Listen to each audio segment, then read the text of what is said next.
Breaking Bad tem como um dos seus principais temas a mudança. Química é o estudo da matéria. Mas eu prefiro ver como o estudo da mudança. E até por conta disso, a maior parte do público acaba se dividindo em dois grupos bem diferentes. Os que acreditam que o Walter era um cara bom, que se tornou mal por tudo que aconteceu com ele, e do outro lado quem acredita que não, que ele sempre foi mal, egoísta, egocêntrico. E por isso hoje a gente vai tentar olhar para essa história de um jeito diferente, que mostra que o grande ponto do Walter não é ser um cara bom ou mal, e sim sobre tomar o controle da própria vida, e principalmente o quanto Breaking Bad fala com o público diretamente através do Walter White. Então eu tenho certeza que você vai se identificar. E para tudo isso fazer sentido, a gente primeiro precisa de um pequeno contexto, tanto para quem nunca viu a série ou já viu há tempo demais para lembrar dos detalhes. No início da história, o Walter é apresentado como um professor de química extremamente inteligente, mas frustrado, muito frustrado. Ele é um pai de família preso numa rotina horrível, 50 anos de idade, ganhando uma mixaria como professor, a ponto de precisar de um segundo emprego num lava rápido, o que para ele, com a formação e a experiência que ele tem, é extremamente humilhante. Tanto que a própria série faz questão de deixar isso bem claro pra gente, com aquela cena de um dos seus alunos indo lá para lavar o carro e humilhando o Walter no processo. Olha, eu quero os pneus brilhando, hein? Ai, meu Deus.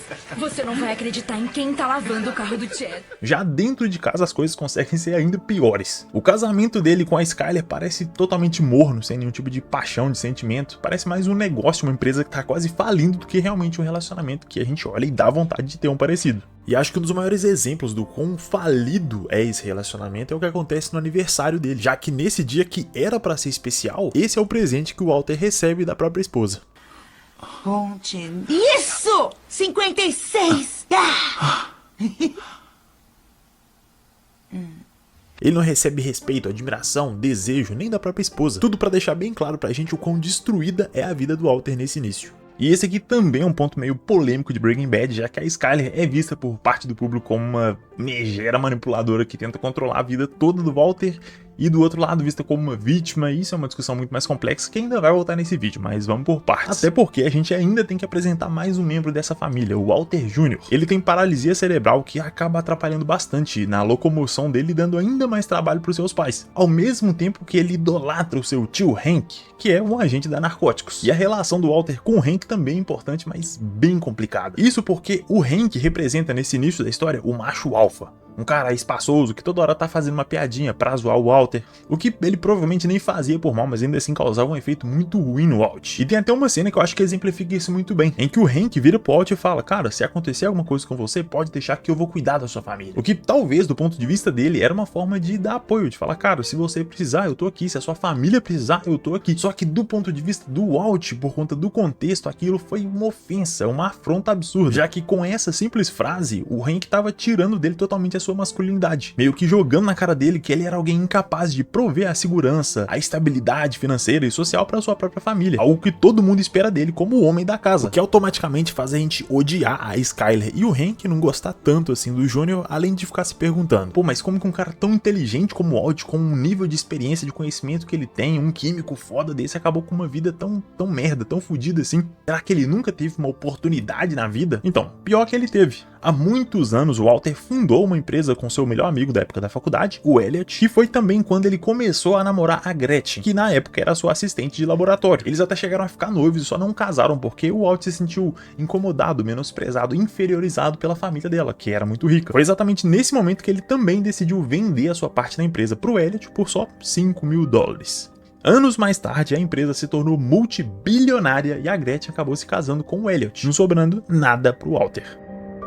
Essa é a imagem que é construída pro Walter no começo da história. Ele é o retrato da frustração, do potencial desperdiçado de alguém que teve várias chances ao longo da vida, mas desperdiçou tudo com decisões ruins, quase sempre tomadas pelo medo, pela insegurança, por não se sentir suficiente. E até hoje em dia ele continua no mesmo caminho, sendo humilhado e desrespeitado por todo mundo ao seu redor. Sua esposa, seu filho, seu cunhado, seus alunos, seu chefe. Ninguém respeita ele. Esse é o Walt, ou pelo menos quem a gente vê do lado de fora, já que no primeiro episódio tem uma cena que eu acho que vale bastante a pena a gente prestar um pouco mais de atenção. O Walt tá lá na loja tranquilo com sua família, quando uns caras aleatórios chegam e começam a zoar o Júnior por conta da deficiência dele, o que claro deixaria qualquer um muito revoltado, ainda mais um pai, e por isso ele vai lá tirar satisfação com os caras. Tá com problema pra andar? Tá esperando as amigas? Anda logo. Maluco. Claro que pra gente essa atitude do Walter, essa violência por assim dizer, é justificada. já que os caras estavam lá fazendo gracinha zoando com o moleque deficiente, então assim, eles mereciam isso e até mais. Só que o destaque aqui, o detalhe que realmente é importante é o rosto do Walt. A expressão no rosto dele não é de raiva, de indignação pelo que acabou de acontecer. É de satisfação, é de um homem que acabou de perceber algo importante sobre ele mesmo. E pra quem defende que o Walter sempre foi mal, sempre foi esse carrasco, isso aqui é um prato cheio. Porque se ele realmente era bonzinho assim, como é que ele tem uma expressão dessa? Como é que ele sente esse prazer em ser violento? Mas e aí que tá, esse prazer, essa satisfação que o Walter sente não tá na violência em si, mas sim no poder, no respeito que ele adquiriu. Tanto que ele olha pra Skyler com uma cara meio que falando, você viu aí, né? Eu sou brabo, hoje eu vou...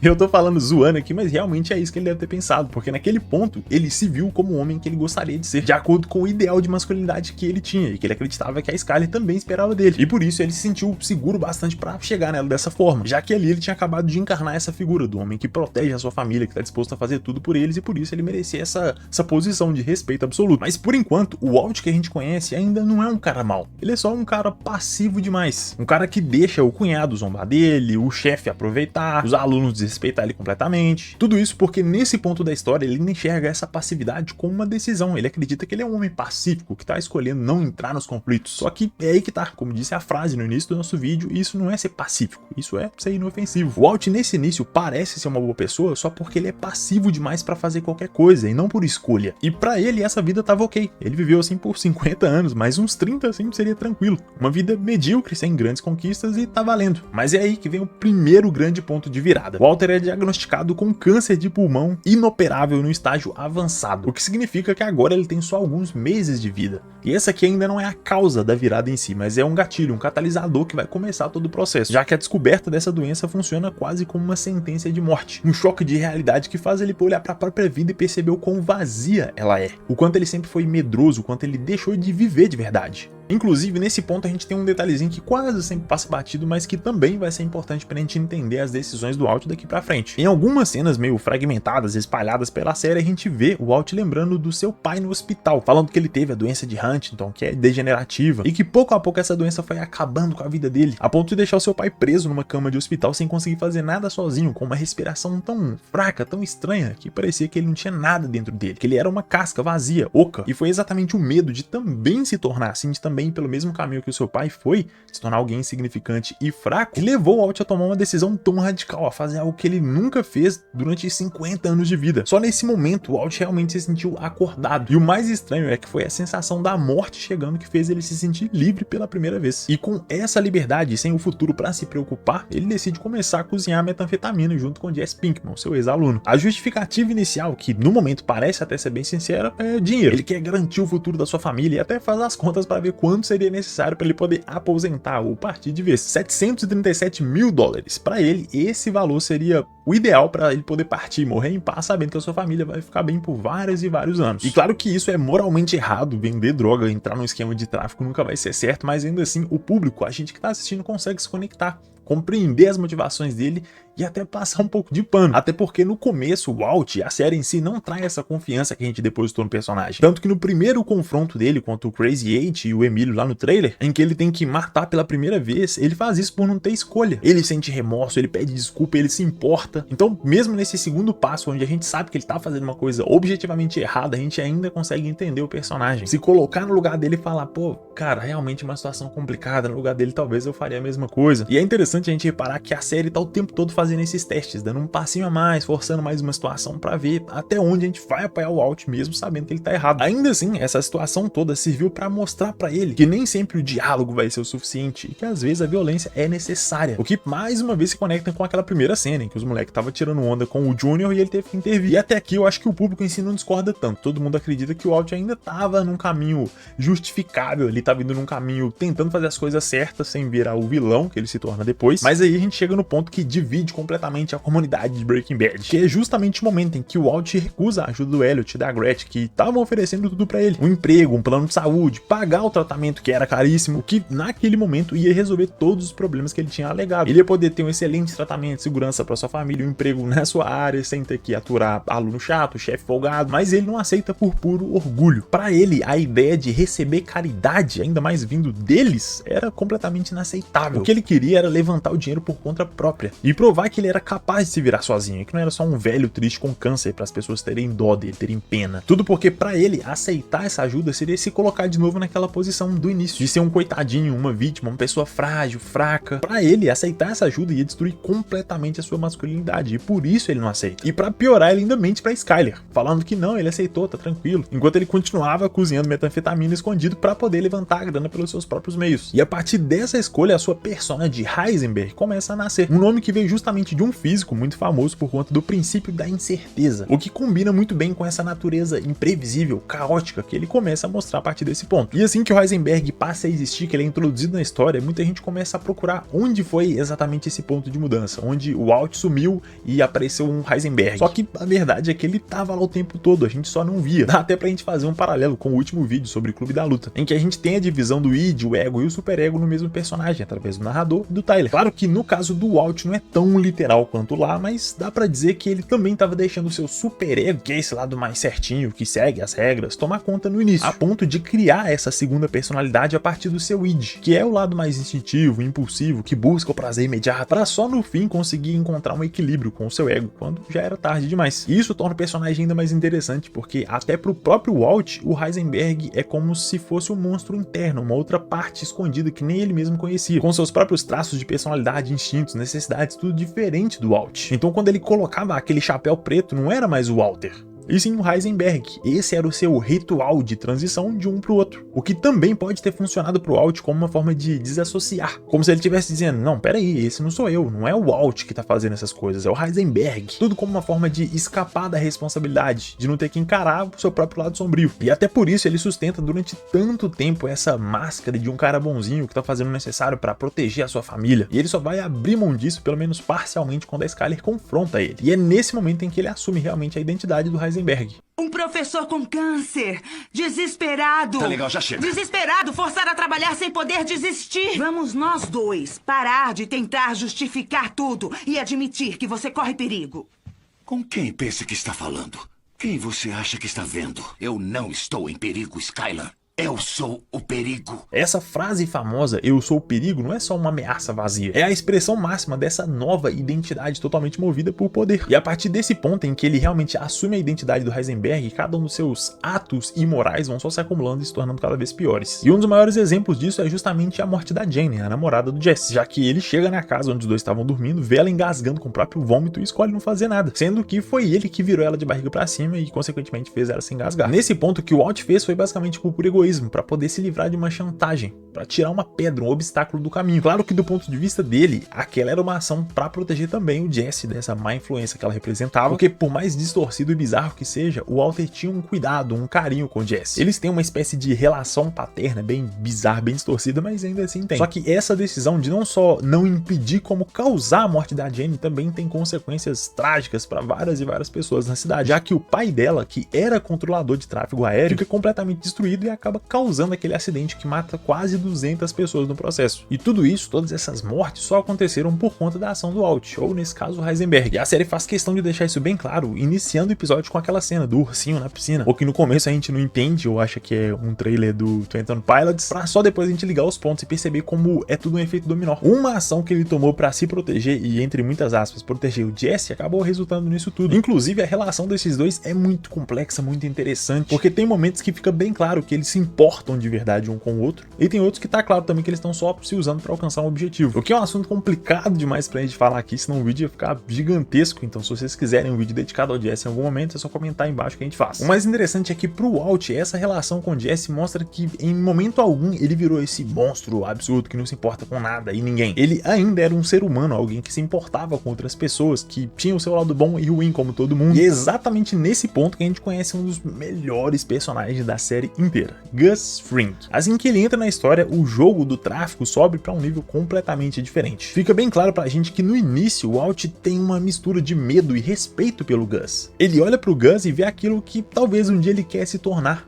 o dono de um império das drogas, não só um fabricante. Ao mesmo tempo que o Gus consegue inspirar essa confiança e esse medo, ele é um cara frio, calculista, discreto, super silencioso e eficiente, algo que o Walt não consegue alcançar, seja por ele ou por conta do Jesse. Só que o Gus, em contrapartida, consegue ler o Walt como um livro aberto, sem nenhuma dificuldade. ele rapidinho percebe o ego, a ambição dele, e usa isso para poder trazer ele de volta pro jogo quando ele pensa em sair. Ele oferece aquele laboratório super moderno, elogia a qualidade do produto, faz de tudo para massagear o ego do Walt. A gente tá vendo duas pessoas extremamente inteligentes num duelo de manipulação para ver quem vence, parecendo o Light e o Kira em Death Note. E o Gus também é outro personagem absurdo que merece um vídeo só pra ele. E a relação desses dois personagens também é muito importante pro desenvolvimento do Walt. Principalmente porque ao admirar o Gus e ao mesmo tempo ter ele como um inimigo, como um desafio intelectual, alguém a ser superado, coloca ainda mais pressão no Walt, principalmente porque a situação na casa dele ficava cada vez pior. A Skyler descobre sobre o Heisenberg e o seu esquema de tráfico, eles começam a brigar ainda mais que antes, e é nesse ponto em que a Skyler trai o Walt com o chefe dela e conta isso pra ele da forma mais direta e insensível do mundo. Eu transei com o Ted. Claro que nesse ponto da história a Skyler já tava por aqui com o Walter, já não aguentando mais a mentirada dele, a enganação, e o relacionamento já tava nas últimas, o que claro não tira a culpa dela, tanto que boa parte dos fãs de Breaking Bad odeiam ela, não só por isso, mas por outras coisas também. Mas isso aí a gente também precisa de um outro vídeo pra falar, porque é um assunto bem mais complicado. A grande questão é que essa treta toda em casa colocou muito mais pressão pro Walt ter que se provar como um homem, mostrar que ele era sim superior ao Gus, mesmo que pra isso ele tivesse que se afundar ainda mais na lama e no sangue, que é justamente o momento em que ele mata o Gale, ou melhor, que ele manipula o Jesse pra matar o Gale. Em que posso ajudar? Por favor, não faça isso. Você não precisa fazer isso.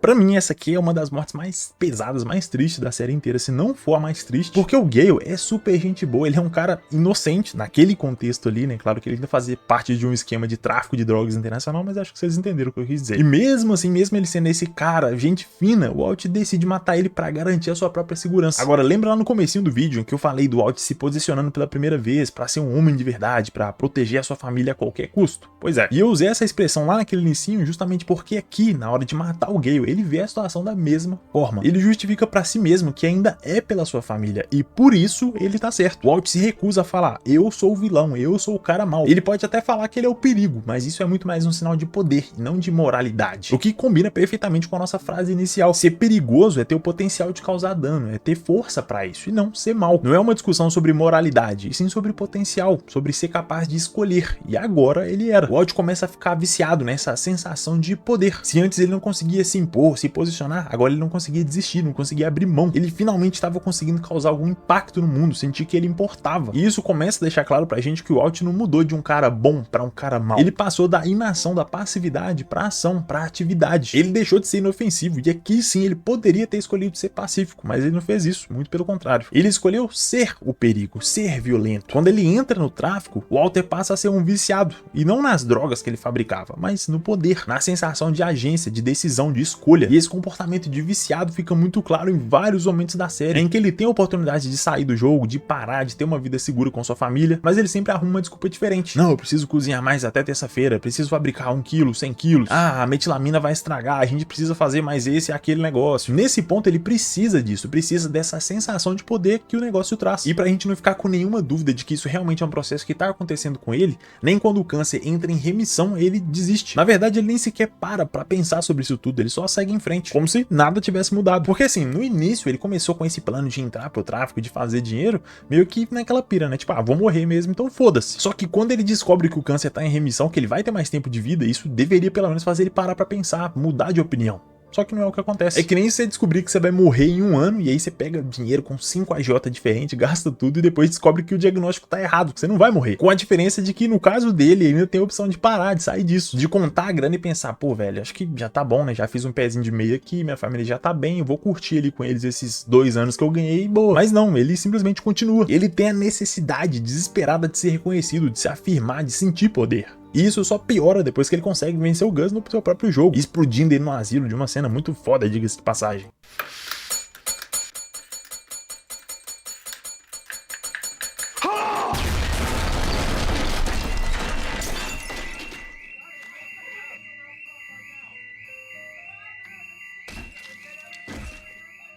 A partir daqui, o Walt não tem mais ninguém no seu nível pra competir. Ele assumiu aquele vácuo, o trono que ficou vago depois da morte do Gus. E isso fica muito bem representado pelaquela frase que ele diz pro Jesse.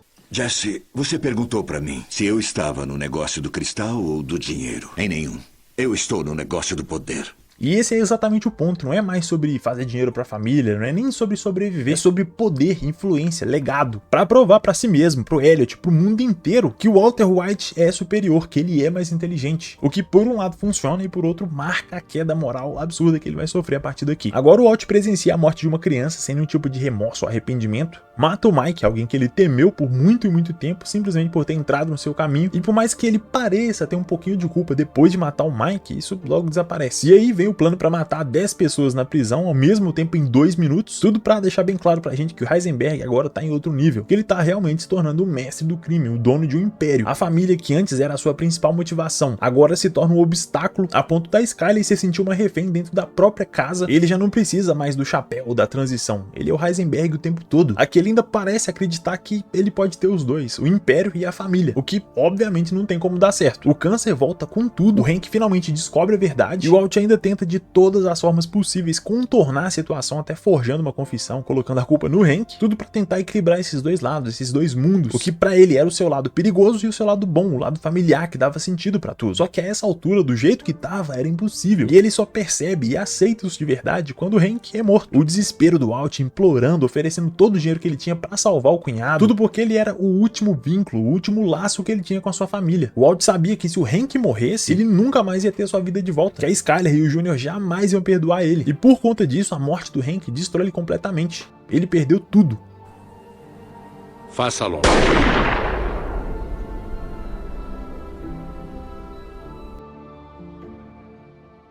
A maior parte do seu dinheiro foi roubado pela gangue do Jack. O Jesse é levado como um prisioneiro, como um escravo para cozinhar para essa gangue, e ele já não tem mais nenhum vínculo com sua família. A partir desse ponto ele acaba tendo que se exilar numa cabana isolada no meio do nada, e tudo que resta para ele é a solidão absoluta e o peso do que ele fez. E um dos melhores momentos para a gente entender realmente o peso dessa solidão do Walt é quando ele oferece milhares de dólares pro cara que levou ele até lá para poder ficar conversando com ele por mais uma hora. Ele tava no fundo do poço. Ele era um homem que conquistou tudo, mas no fim não tinha nada, nem ninguém. O controle que ele achava que tinha não existia mais. E se antes ele era um escravo do seu medo, da sua insegurança, agora ele havia se tornado um escravo da sua própria ambição, da arrogância que tirou tudo dele.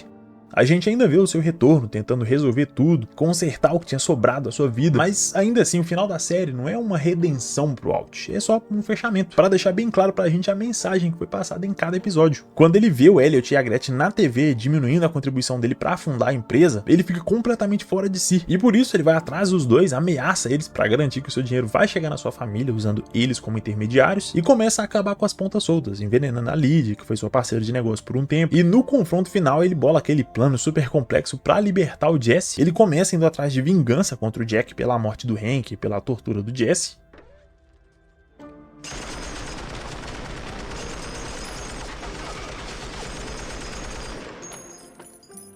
O que ele consegue fazer, mesmo ficando à beira da morte para isso. E é exatamente aqui onde a gente tem uma das melhores cenas para realmente entender quem era o Walt. Quando ele confessa para Skyler que tudo que ele fez foi por ele mesmo e não pela família. Eu fiz isso por mim. Eu gostava. Eu era bom nisso. Eu me sentia vivo. Só que essa cena, apesar dela ser muito boa e eu gostar muito dela, ela traz um problema que é fazer as pessoas simplificarem demais o personagem. Falar assim, aí, tá vendo? Falei que ele sempre foi egoísta, egocêntrico, manipulador, um cara mal, tá vendo? E sim, isso não tá totalmente errado, mas não é só isso. Até nesse ponto aqui, que é o final de tudo, ele ainda tá se preocupando com a sua família. Ele ainda quer que eles tenham uma vida decente, tanto que ele dá as instruções exatas do que a Skyler tinha que fazer e como fazer pra ela sair como vítima, e só ele levar a culpa. E no fim, ele ainda morre sozinho no laboratório, justamente o lugar onde ele teve a sua ascensão era onde ele também ia ter a sua queda. Só que ao contrário do que a gente esperaria, a expressão no rosto do Walt não é de arrependimento, de tristeza, e sim de aceitação, de alguém que cumpriu o seu objetivo, de alguém que alcançou exatamente o que queria. E cumpriu o que ele achava que era o seu papel. E esse aqui é exatamente o ponto. O Walt tinha sim um ego gigantesco, um orgulho maior ainda, uma necessidade por poder, por controle. Só que mesmo tudo isso não torna ele necessariamente mal, só humano. E até por isso, tanta gente, mesmo sabendo que ele claramente é o vilão, ainda se identifica com ele, ainda defende o personagem. Justamente porque a gente entende boa parte do que ele sente. A frustração, a sensação de que a gente merece mais, isso conecta as pessoas. Mas também é um caminho muito perigoso, porque abre porta para vários tipos de extremismos, e é aí que vem a escolha. O que fez o Walt se tornar objetivamente alguém mau foram as suas escolhas ao longo da obra. Ele escolheu seu Heisenberg várias e várias vezes, dia após dia. Qualquer um pode ser mau, e qualquer um pode ser bom. Todo mundo tem esse potencial, e a maioria das pessoas está em algum lugar no meio desses dois extremos. E até dentro da própria obra a gente tem exemplos disso. A Skyler, que parece ser certinha em várias coisas, também infringe a lei. A Marie é super amorosa e prestativa, mas também é uma ladra. O Hank é um babaca, mas também é um cara íntegro. E o Mike ama e protege a sua família, ao mesmo tempo que ele é um assassino de aluguel. E esse é exatamente o ponto da história. Qualquer um pode ser tão mal ou tão bom quanto quiser. A diferença é que às vezes as pessoas não têm poder ou autoestima o suficiente para mostrar isso, que era o caso do Walt no começo. Ele era inofensivo. Mas a partir do momento que ele se deu poder, ele teve opções, a possibilidade de escolher o seu caminho, ele escolheu se tornar um criminoso, um vilão, o dono de um império das drogas, o próprio perigo. E é justamente por isso que eu não concordo com essas duas posições extremas de falar que não, o Walt sempre foi mal e ponto final, ou que ele é uma vítima que sofreu e por isso ele fez o que fez, que ele não tem culpa. Pra mim, Breaking Bad não é sobre você ser uma pessoa boa ou ruim e isso vai determinar o que você faz. Mas sim o contrário, o que você faz, as suas escolhas, é o que determina que tipo de pessoa que você é, se você é bom ou ruim. Mas, é claro, como eu sempre digo, isso aqui é a minha opinião, a minha forma de ver, você pode discordar à vontade, pode comentar aí embaixo se você enxerga de uma forma diferente e bora trocar uma ideia. No mais, muito obrigado pela sua atenção e te vejo no próximo vídeo. Valeu!